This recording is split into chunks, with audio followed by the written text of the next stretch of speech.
The Prince Albert Challenge Cup, University of London against University of Bristol. Away they go. Second semi-final.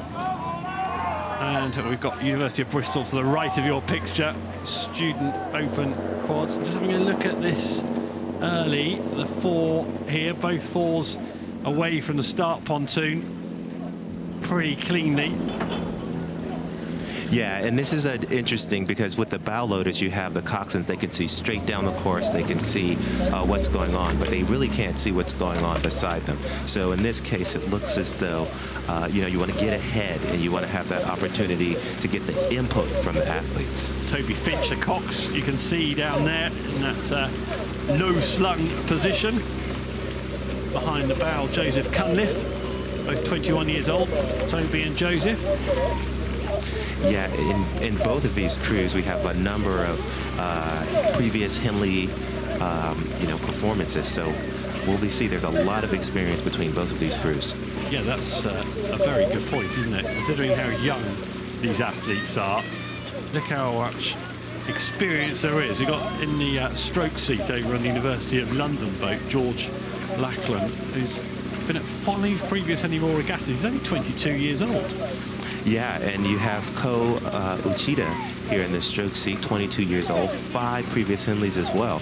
So the University of Bristol is steeped with Henley experience. It's pretty good, isn't it, to be 22 years old and have done into your 6th Henley Royal Regatta, trying to get a spot in a final in the 6th Henley Royal Regatta. A very experienced CV for such a tender age. Yeah, and this crew, the Bristol crew, has had some great results this year. Bucks Head, they were 2nd in the Champ 4. So we'll see if they can bring some of that. You can see the coxswain look over there to try to see what's going on with that University of London crew.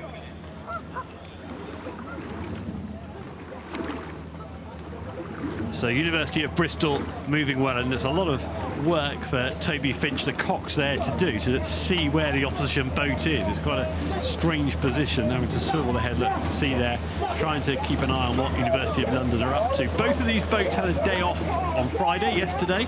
That must make a difference. They should be feeling fresh, providing they spent the day wisely. Yeah, and that's one of the things I think the coach and the coxswain have to manage, because if you're new, you want to see all of the sights, but we have such experience here.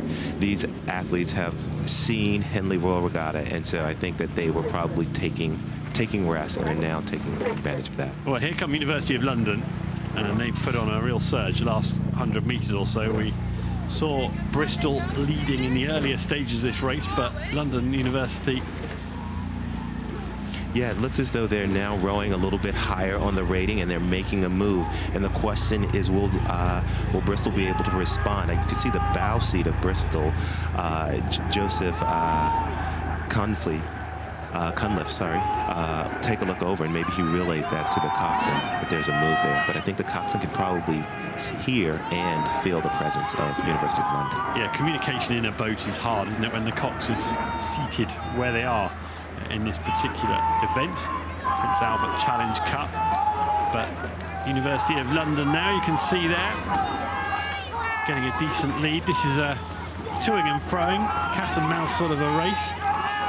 Yeah, and the question now to me is whether or not University of London can continue this momentum. There's so much about momentum in these and when you're racing in these match races. It looks as though Bristol is trying to hold on, trying to respond, but University of London seems to have the momentum. But now it looks as though Bristol is starting to move back a little bit. No, they've got back into the lead. There's so much at stake here. Could be even for athletes we've talked about, so much Henley Royal Regatta previous experience, but even with all that experience, this is potentially a career highlight, isn't it, at stake? If they can get into the final tomorrow, and if they can win the event, then that would be, for any rower, a career highlight, and it's all in the next couple of minutes whether that happens or not for either of these boats. It's very much up for grabs. University of London to the right of your picture on the Berkshire station, University of Bristol, who are to the left of the picture here, and there's nothing in it. It's so tight. You can see the crosswind, the flags fluttering, indicating the direction of the breeze. Good race this one, Akil, very good race. Yeah, well, they're well on into it right now, and it looks as though London is trying to surge again there. You have Toby Finch calling out, 21 years old, his 4th Henley appearance, and now he's trying to get his crew to surge through. Can they break contact with University of London? Who won't be shaken off, University of London, as much as Toby Finch is trying to cajole them along. Let's have a look at this London boat. It's a lot of work for them to do yet. Marginal lead against Bristol here. Yeah, and this is where it gets important. Right now, you're going to hear the crowd start to come to all of their fans that are here for this early morning race. You'll see if they can charge them up and get these guys to move just a little bit more, give just a little bit more energy. As those oars are in the water, you can see them trying to push the boat past the puddles. So here is University of Bristol boat. Toby Finch, Akil mentioned him a moment ago. He'll be desperately trying to get this boat over the line, but it's a good race here, and they've got a lot of work to do, University of Bristol, to catch UL now. They've got a good length up. They've really managed to seize this in front of stewards. University of London doing a good job. And cheered on by their supporters. They're all University of London club blazers that you can see on the bank. And right now, it's going to take a miraculous sort of effort from University of Bristol to pull back into it. Looks as though University of London has their fans here. They're cheering for them. You can hear the crowd right now as they pull into these last few strokes of the race. So the purple of UL, University of London over the line in the Prince Albert Challenge Cup. Really good race, though. University of Bristol made it a good race. They led at midpoint, albeit briefly. Well done to University of London.